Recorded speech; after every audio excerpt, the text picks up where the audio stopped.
Video that shows you how to install modules into a Cytec CXAR 128 chassis. There are 8 screws holding the lid on with the unit unplugged and off. You take out those 8 screws and remove the top panel. In the front of the chassis there is a bar that holds down the CL8s. You need to take one screw out of each end and then that bar can be removed.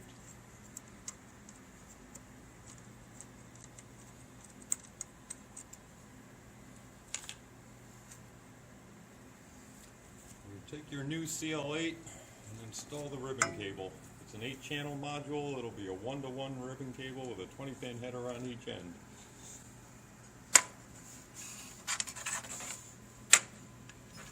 Pop the CL8 down into whatever your next available module slot is.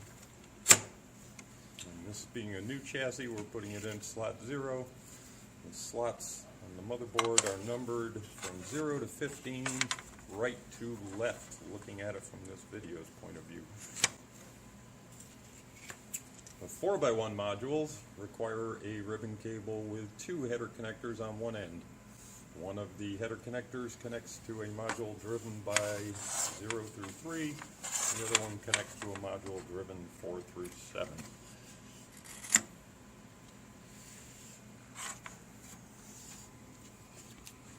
The 8x1 module is installed with the components towards the right-hand side of the chassis, looking at it from the rear.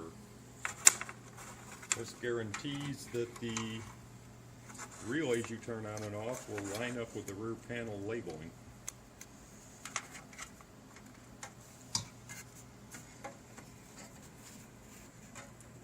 Slide this module into place.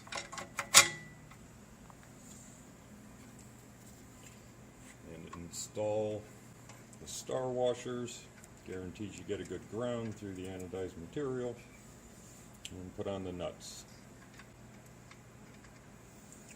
Typically you only need to install 3 nuts, but you can put them all on if you wish. For 9/16 you'll need a deep 9/16 chassis to tie them down.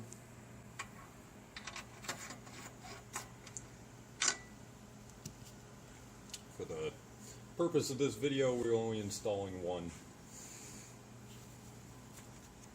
You then select your 4x1 module. The 4x1 modules have jumpers.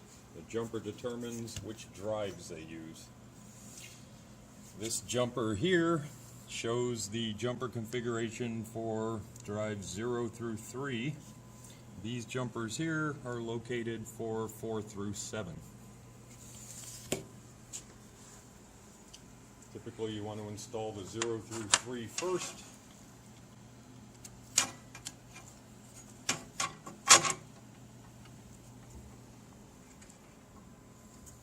Put on your star washer and your nut.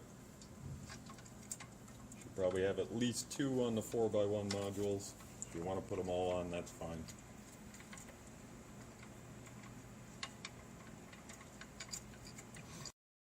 Okay. Now you just want to get the module with the jumpers for drives 4 through 7. Attach that to the second connector on the ribbon cable.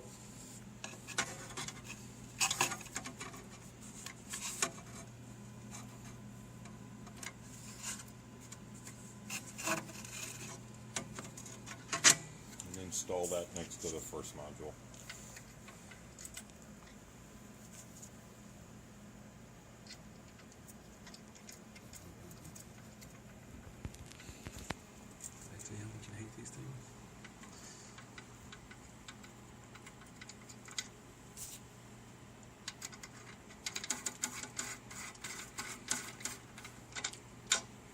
If you have an odd numbered number of modules, you're probably going to end up with one that's set to 0 through 3 on the drives, and will only connect to one of the 2 connectors on the ribbon cable.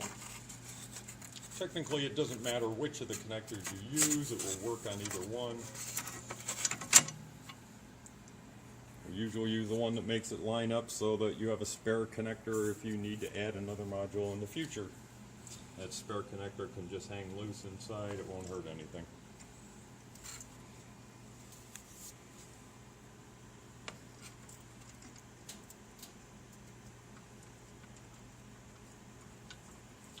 purpose of the video, we're not going to install all the nuts. We're just going to put enough to get the point across. Then you want to just reinstall the bar that goes over the CL8s.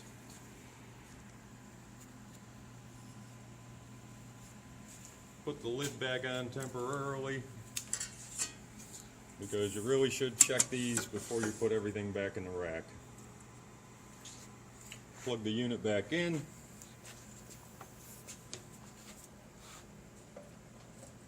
Turn it back on. And you should now be able to access the new modules according to what slot the CL8 drivers were installed into. Programmatically, they act like any other modules.